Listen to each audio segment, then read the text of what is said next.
بطل فيلم النهاردة بيتحاكم عليه بالإعدام علشان قتل 18 واحد، وبيكون معروف إنه ضابط شريف بس بيرفض يدافع عن نفسه ومحدش بيعرف السبب. بيبدأ فيلمنا بمظاهرة كبيرة قدام محكمة مومباي. الناس كلها بتهتف وتقول إن الضابط أرجون قاتل، وبيقولوا إنه لازم يتعدم.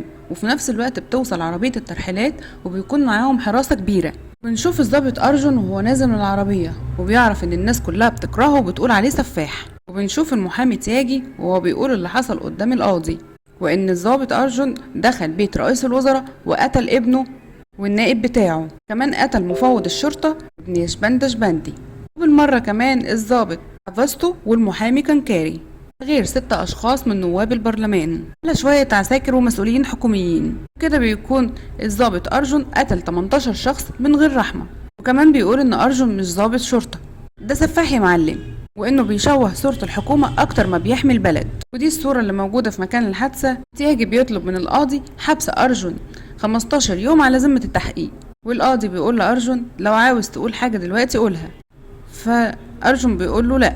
فالقاضي بيقول له طب انت جبت محامي يدافع عنك؟ ولكنه بيقول ان هو مش هيتكلم، وبيعترف كمان انه قتل 18 شخص فعلا. والقاضي بيحكم عليه ب 15 يوم لحد ما يحققوا في الموضوع. المفوض سمر سنغ بيتفرج على نشرة الاخبار وبيعرف ان ارجون اعترف على كل الجرائم اللي عملها، وانه كان في وعيه لما عمل المجزرة دي في بيت رئيس الوزراء. في نفس الوقت بنشوف كاشي رئيس الوزراء وهو بيراجع القضية علشان يعرف اللي حصل واللي هيحصل في أرجون. بيرمي الورقة في وش المفوض رشوان، بيقول له ان هو ده المحضر اللي انت كتبته في أرجون، وانه قتل ابني واخويا وجوز بنتي اللي حياتها اتدمرت بسببه، ده غير ان هو قتل ابنك وانت كاتب ان هو مجرد قاتل. كاشي بيقول لتياجي ان أرجون لازم يتعاقب قبل الإعدام، ولازم نتهمه بكل التهم اللي في القانون علشان الناس تكرهه. ويشوال يخلي العساكر يعلقوا أرجون ويضربوه الجنازير، بس أرجون بيكون مش حاسس أصلا، لا وكمان مش فارق معاه. ويشوال بيكون باصص له وهو متعصب منه. وبعدها بيدخلوه اوضه التحقيق، وتياجي بيقول له امضي على الورق ده، وارجون بيمضي على الورق من غير ما يقراه ويتكلم. ويشوال بيفضل يبص له وهو يتشل من بروده، ايه ياض البرود ده؟ وبيقول لارجون انت قتلت ابني الوحيد وهفضل اعذبك لحد ما تاخد حكم الاعدام. وفي نفس اليوم والدة أرجون بتروح تزوره في السجن وبتقول له انت ليه ما دفعتش عن نفسك في المحكمة وما قلتش للناس انك قتلت شوية مجرمين؟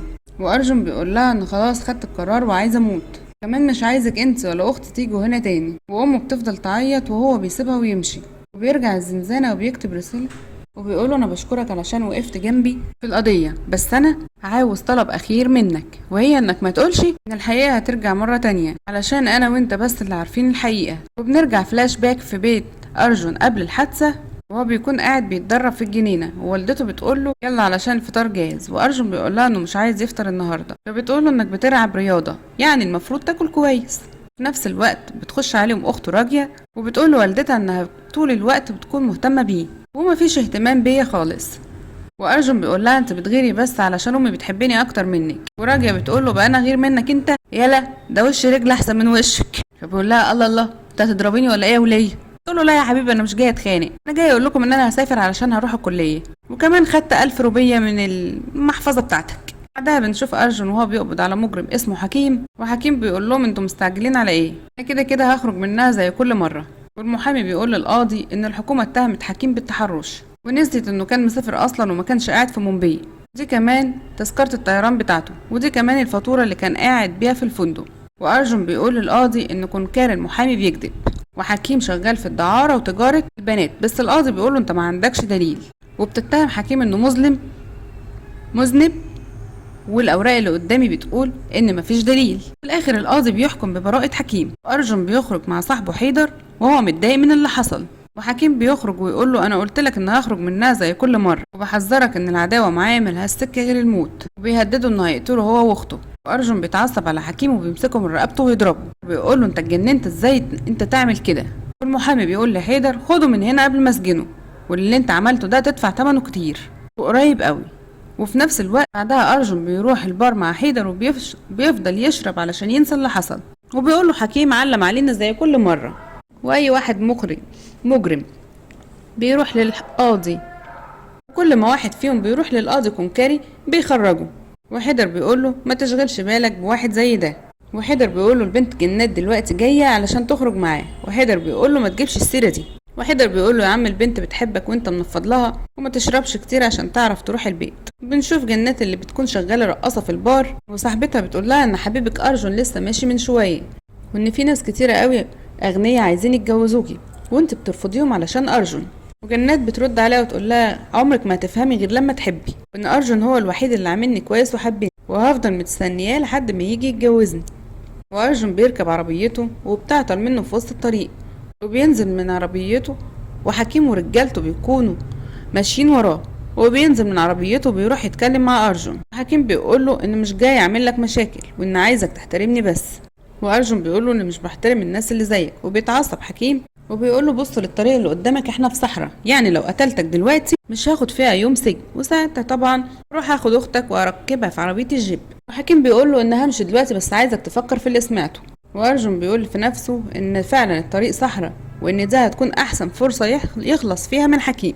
وبينادي على حكيم وبيقول له شكرا على النصيحه، وبيضربه تحت الحزام وبيطلع له المسدس، وبيقتل كل رجاله حكيم قبل ما حد فيهم يضرب نار. وبيفضل يضرب في حكيم وبيقول له بص للطريق اللي قدامك كله صحراء، يعني لو قتلتك دلوقتي مش هاخد فيها يوم واحد. وارجن بيطلع المسدس وبيفضيه كله في جسم حكيم. واليوم التاني بيكون في اجتماع في اسم الشرطه، والاسم كله عارف ان ان ارجن قتل حكيم امبارح، والظابط بيقولوا انك شوهت صورة الحكومة وان الناس بقت تقول علينا وحوش وبنمشي نقتل في الناس.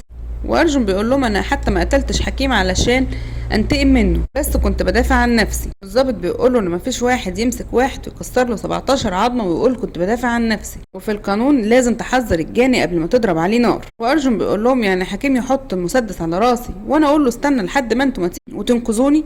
وارجن بيقول لسامر ان حكيم هدده بالقتل هو واخته، وكان لازم حد يوقفه عند حده بسبب الحاجات اللي عملها، بس انتوا مش فالحين غير بس في الكلام بتاع القانون وبتاعه في الاخر مش بتطبقوه.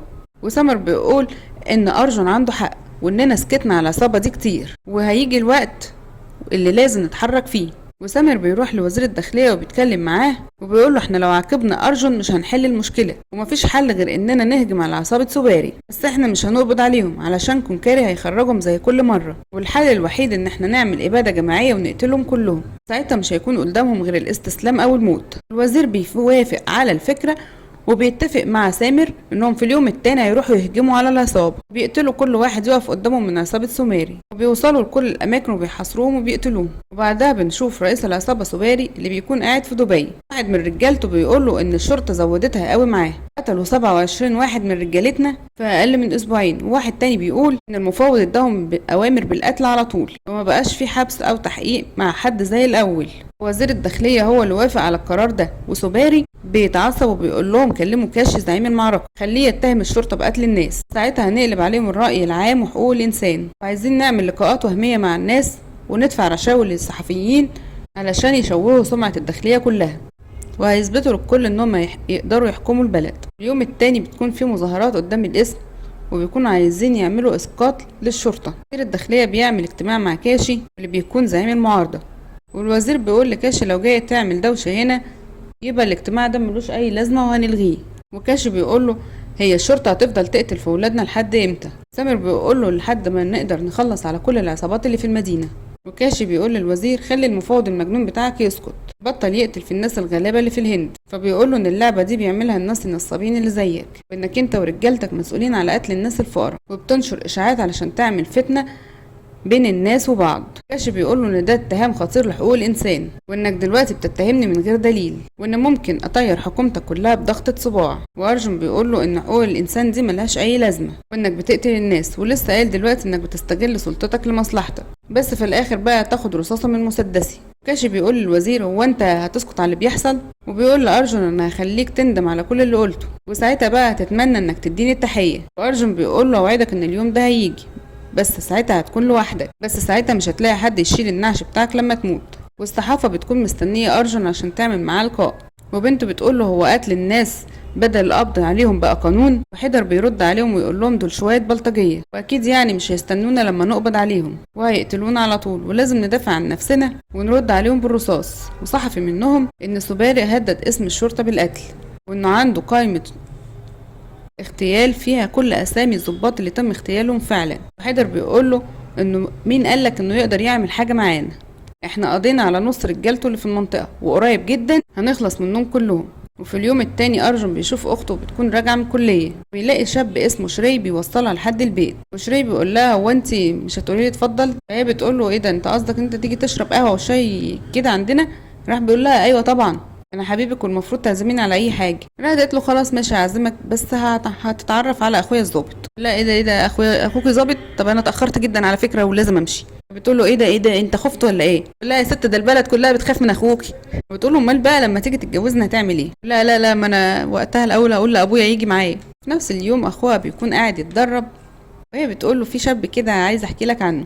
بيقول لها انه الشاب ده معاه في الكليه ودي اخر سنه ليه في الكليه واسمه شري، وابوه بيشتغل قاضي وانتوا الاتنين بتحبوا بعض. تقول له الله الله، ايه يا شبح انت عرفت كل ده ازاي؟ لا يا بنت انا ضابط شرطه مش ببيع لبن.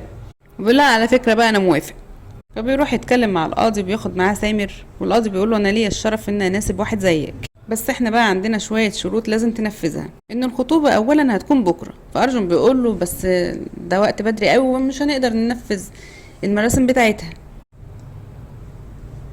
فالقاضي بيقول له وانا كمان بصراحه ما اضمنش اختك تغير رايها، وانا كمان مش هلاقي زوجه احسن منها لابني. وفي اليوم التاني بتكون خطوبه اخته وعريسها، وحيدر بيحضر الفرح وبيفضل يرقص مع ارجون. وبعدها ارجون بيكون قاعد في مكتبه مع حيدر، وبيجي المخبر وبيكون اسمه 555 بيقول ان سوباري بعت واحد عشان يقتل المفاوض سامر. القاتل اللي هيبعته اسمه بوبو كالهي، وانه اتفق مع 5 عشان يضربوا سامر بالرصاص في نادي كالكا. وفي نفس اليوم حيدر وارجون بيكونوا في النادي وبيشوفوا بابو كالي قاعدين على الترابيزه وبيهددوا بالسلاح، ورجاله كالي بيقلبوا الترابيزه عليهم وبيهجموا كلهم على بعض، بس بيكون في ضباط شرطه بتقتل كل رجاله بابو.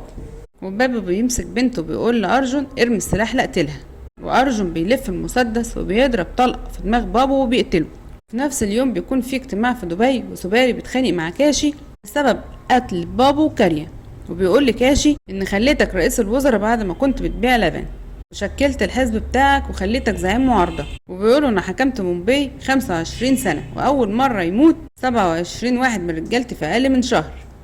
اودي وش انا بقى فين دلوقتي من المخابرات الباكستانيه. وكاشي بيقول له ان في طريقه ممكن تحل الموضوع بس مكلفه شويه. وسوباري بيقول له انا هديك اللي انت عايزه بس قول لي الحل. فبيقول له ان الحكومه بيدعمها 11 نائب، و9 منهم لازم يقفوا انهم يكونوا معاه، بس هيحتاجوا 40 مليون.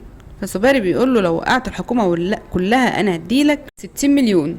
في اليوم التاني المفاوض بيدخل مكتب المفاوض سامر، وسامر بيقول له انت جبت طلب نقلي مش كده؟ فبيقول له ايه ده انت عرفت منين؟ فبيقول له سامر ان دي عاده قديمه عند السياسيين، وان اي حد بيوصل للسلطه بيوقع اللي تحتيه. بيروح يحضر شنطته علشان يسافر، وبيلاقي ضباط الشرطه كلهم بتوع القسم قدام البيت واقفين بيودعوه. وسامر بيقول لهم ما تقلقوش، وان هنا زي هناك مش فرقت كتير. وظابط اسمه افاستي بيقول لسامر ان اللي مسك الحكم قدر ينقلك بعد 3 ساعات من حكمه، امال احنا بقى اللي نعتبر جنود وبناخد مرتبات اقل هنعمل ايه؟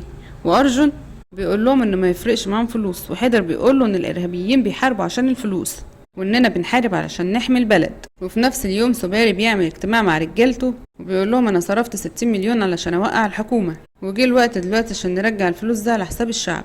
وبيأمر رجالته علشان يهجموا على بيوت الناس وياخدوا منهم ضرايب، وبيقولوا لهم انهم لازم علشان يعيشوا يبقى لازم يدفعوا فلوس. كمان ضباط الشرطه اللي قتلوا الرجاله بتوعي عايزكم تهجموا على بيوتهم وتهددوا ولادهم وعائلتهم كلها. وارجون بيوصل اخته راجيه البيت، وهي بتدخل في البيت وبتتفاجئ انها بتلاقي امها واحد مكتفها وبيهددها بالقتل. وراجيه بتحاول تهرب بسرعه ورجاله سوباري بيمنعوها. راجل منهم بيحاول يسكتها، وراجيه بتصرخ وبتضربه بالقلم، فبيرميها فوق الترابيزه. وبيجي واحد منهم اسمه يادي يقول لها ما تخافيش احنا مش جايين نقتلك، وانك كده عارفه الرئيس سوباري هو قاعد دلوقتي بره بس هو كمان اللي بيحكم هنا، وان كلمته هي اللي هتمشي. وقولي لاخوك الضابط ان سوباري ده هو الرئيس بتاعنا، يعني لازم يسمع كلامه ويضرب له تعظيم سلام، والمره الجايه مش هيبقى فيه تحذير، ده هيبقى فيه دم. وارجون بيرجع البيت مع حيدر، وبيلاقي البيت متكسر واخته مرعوبه ومتعوره في دماغها، وبيسالوا مين اللي دخل هنا، فبتعيط وتقول له رجاله سوباري. ويادي بيروح مع رجاله سوباري وبيروح لمخرج افلام اسمه تشوبرا، وبيحط رصاص في 3 كوبايات قدامه، وبيقول له تحب تاكل الرصاص مع الويسكي ولا الميه ولا الصودا؟ وانا بقول تاخد الرصاصه في دماغك احسن على طول. وتشوبرا بيقول له سامحني انا ما عملتش حاجه. ويادي بيقوله طب ادخل بقى هات 3 مليون كاش وهنسيبك تخرج افلام بس العقد الجديد معانا. ويادي بيرفع ازازة الويسكو كلها على بق واحد، واول ما بينزل الازازه بيلاقي ارجون قدامه والظباط كلهم بيهددوا رجالته بالاسلحه، وحيدر بينزل من فوق وبينزل وبيقف قدامه وبيقول له انت قلت انك هتقتل امنا واختنا راجية. ارجون بيقول له يعني سوباري بعت رجال عشان يهددوا الناس. وحيدر بيقول له تحب تاكل الرصاص ازاي؟ وحيدر بيمسك الكوبايات وبيخليه يشرب التلاتة بالرصاص بتاعهم. وارجون بيقول له انا رايي انك تاخدهم في دماغك، وبيفضي المسدس كله في دماغ يادي وبيموت. وبيوصل لسوباري مكالمة وواحد من رجالته بيقول له ان يادي مات. وارجون بياخد التليفون ويقول له احنا اللي قتلناه، وكمان عايز اقولك على نصيحة تحطها حلقة في ودنك، ما تبعتش شوية معيز علشان يحاربوا جيش من النمور. وبيقول لسوباري ان ده اخر تحذير ليك، ولو عملت كده تاني هتموت زي باقي رجالتك. وبعدها سوباري بيكلم كاشف في التليفون وبيقوله ان الشرطة قتلت يادي وكل رجالتي، لو انت ما تصرفتش بعد الفلوس اللي اخدتها انا هقتلك انت ورجالتك وعيلتك كلها. كاشف بيقول لي يا شواري انا عايز اعرف انت مفوض ازاي؟ ويشواري بيقول له انت دفعت 2 مليون بس علشان ابقى مفوض وفي ناس كتير خدوا اكتر مني. ويش بيقول له انت يعني انت زعلان على 2 مليون؟ خايف بقى من سوباري اللي هيخلص علينا كلنا؟ بيقول له ان ضباط الشرطه قتلت كل رجاله سوباري. يشواري بيقول له انا ما اقدرش اسيطر على كل حاجه. بيقول له كاشي امال انت لازمتك ايه؟ جاي علشان ترن الجرس بعد ما الرجاله تخرج؟ فيشواري بيقول له انا مش وزير الداخليه علشان اتدخل. بيقول له ان ده شغل الاقسام والامن المركزي، واننا لازم نفكر كويس عشان نلاقي حل للمصيبه دي. وكونكاري بيقول ان الحل الوحيد هو الضابط ارجون، وقبل ما نقتله لازم نقتل صاحبه الضابط حيدر علشان حيدر هو اللي بيجمع كل المعلومات وارجون بينفذ. ويشواري بيقول له سيب الطلعه دي عليا، وهو بيقول له ان انا هعمل قضيه وهلبسها له علشان يتنقل في حته تانية. في نفس الوقت ارجون بيكون قاعد في البار وجنات بتلحقه قبل ما يمشي عشان تتكلم معاه. بتقول له انا عارفه ان انت ما بتحبش تقولي اللي جواك، بس عينيك بتقول بكل وضوح انك بتحبني واتمنى انك تلبسني الخاتم ده وتخطبني. وارجون بيقول لها هلبسك الخاتم بعدين بس غطي نفسك الاول، واننا بنحب البنات لما بيكونوا محتشمين. وفي اليوم التاني يشواري بيقول لحيدر انك هتتنقل من هنا وسلم القضيه كلها للضابط ارجون ولم حاجتك كلها وامشي. وحيدر بيسأله انا ممكن اعرف انا عملت ايه عشان اتنقل؟ فبيقول له ان امن الدولة بيحاول يوقع المجرمين اللي عندنا، بس في تسريبات حصلت والمخابرات الباكستانية عرفت اننا معلومات. وحيدر بيقول له طيب ما تقولها بكل صراحة في وشي، وانك عايز تنقلني من الاسم ده علشان انا مسلم، انت طبعا شكلك شغال مع المجرمين اللي في البلد. وحيدر بيتعصب وبيقطع القميص بتاعه وبيوري اشوار الرصاص اللي خده في جسمه، وبيقول له ان الرصاص ده من الارهابيين اللي عاملين نفسهم مسلمين وانهم ملهمش علاقة خالص بالاسلام، وانك دلوقتي بتستغل دينك علشان تنقلني من هنا. وحيدر بيقول له لو هي دي العدالة انا مش عاوزها، وبيقطع الكتافات بتاعته وبيرمي المسدس في وش اشواري، وكمان بيقول له انا خلاص قدمت استقالتي. وقبل ما يخرج بيقول لاشواري ان اسمه حيدر علي وانا مسلم وبفتخر اني مسلم وهندي وممكن اضحي بنفسي علشان بلدي حتى ما اكون لابس اللبس الميري. وارجون بيقول لاشواري انك عملت غلطة كبيرة علشان الخاين والارهابي ملوش دين اصلا، وافكارك المريضة بتأثر على الشباب المسلم اللي زينا. واشواري بيقول له ان القرارات دي مش انا اللي خدتها، وقرارنا ان حيدر نازل من وزارة الداخلية نفسها، ولو انت شايف نفسك روح قول الكلام ده للوزير. وارجون بيطلع شجاع فعلا وبيروح لوزير الداخلية، والوزير بيقول له ان الكلام ده ممكن يخليك ترجع عسكري تاني. وارجون بيقول له هو حضرتك مش من السيخ برضو؟ يعني تفتكر ان رئيس الوزراء ممكن يرفدك؟ انه اكيد هيشك ان حضرتك بتدعم السيخ الارهابيين اللي في البلد، واكيد خبر زي ده مش هيخليك قاعد مرتاح دلوقتي. وبيقول له كمان ان مش من القانوني انهم يتهموا حد بالخيانة علشان دينه، وكل ده حصل من غير دليل او اي حد من الشهود. وحيدر كان جندي مقاتل وقدم للبلد دي كتير. وفي نفس اليوم حيدر بيقعد يشرب في البار وارجون يخش عليه وبيرمي ورقه قدامه. وحيدر بيقول له ده اكيد امر تفتيش في البيت عندي وانا طلعت خاين في الاخر. وارجون بيقول له اقرا بنفسك وشوف. وحيدر بيقرا وبيعرف ان النقل بتاعه اتوقف وان ارجون هو اللي عمل كده ورجعه ظابط في مكانه من تاني. وحيدر بيقول له هو انت عملت كده علشاني؟ وارجون بيقول له انا عملت كده علشان نفسي لانك اخويا وصاحبي وما اقدرش استغنى عنك. حيدر بيقول له طب بما اننا طلعنا اخواتي عم، وامك قالت لي انها محتاجه مرات ابن زي جنات، واختك كمان قالت لي انها عايزه تجوزك لبنت حلوه زي جنات برضه. وارجون بيروح لجنات وبيقول لها انه عاوز يتجوزها، وبيروح يعرفها على والدته واخته وبيديلها الشبكه. وفي اليوم التاني ارجون بيروح لمكتب رئيس الوزراء وبيديله التحيه، وكاشي بيقول له ايه انت افتكرت حاجه؟ فبيقول له وانا مش قلت لك قبل كده ان انا هقعد على الكرسي ده وهتديني التحيه؟ فارجن بيقول له انت فهمت غلط، انا بدي التحيه للكرسي مش ليك. وكاشي بيقول له الزم حدودك عشان ما زعلكش. فارجن بيقول له انت طلبتني علشان حاجه كنت عاوزها.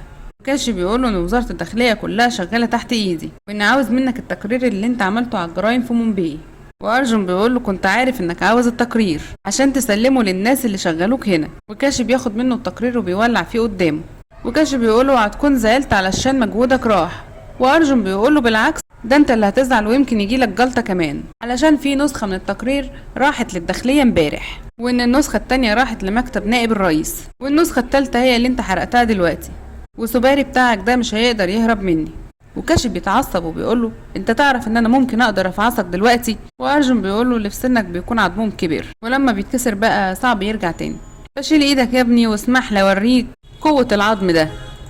وارجن بياخد خطوه لورا وبيضرب كاشي برجله، فبيطير فوق المكتب وبينزل على ظهره. كاشي بيقول له انت ازاي تتجرأ وتضرب رئيس الوزراء؟ ارجن بيرد عليه وبيقول له لا، انت قصدك ان موظف حكومي ضرب موظف حكومي، واعمل بقى اللي انت عاوزه، انا ما بخافش من حد. وبعدها المخبر بتاع ارجن بيكلم حيدر، بيقول له ان رجاله سوباري خطفوا بنات صغيره، والبنات دي موجوده في مصنع الحديد، ولازم حد يجي ينقذهم قبل ما سوباري يشغلهم في الدعاره.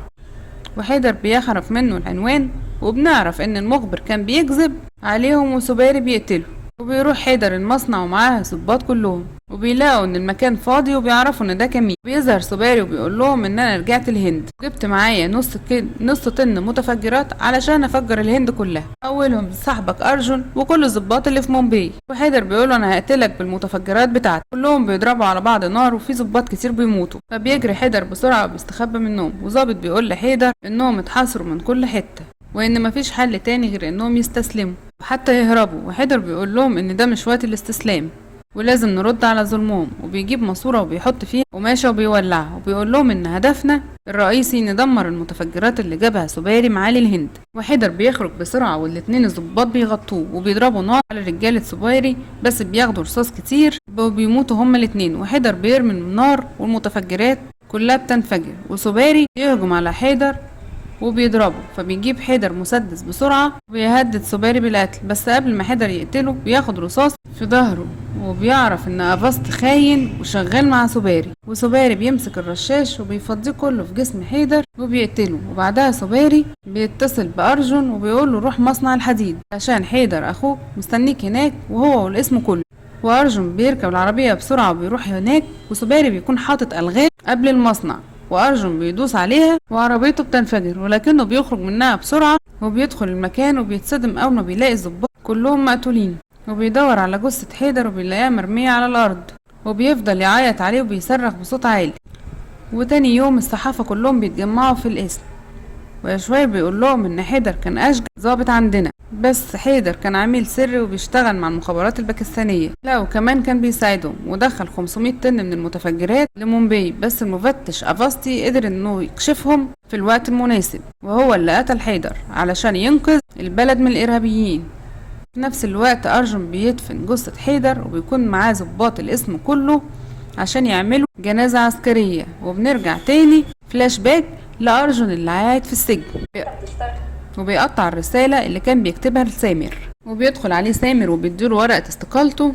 وكاشي بيعرف ان سامر قدم استقالته وانه ساب الشرطة عشان يكون المحامي بتاع أرجن ويقدر يدافع عنه في القضية. تياجي بيقول له طول ما انا معاك ما تخافش من اي حاجة، واننا معانا ورق وقضايا متلفقة لأرجن، وحتى لو حصلت معجزة مش هتنقذ أرجن من حبل المشنقة.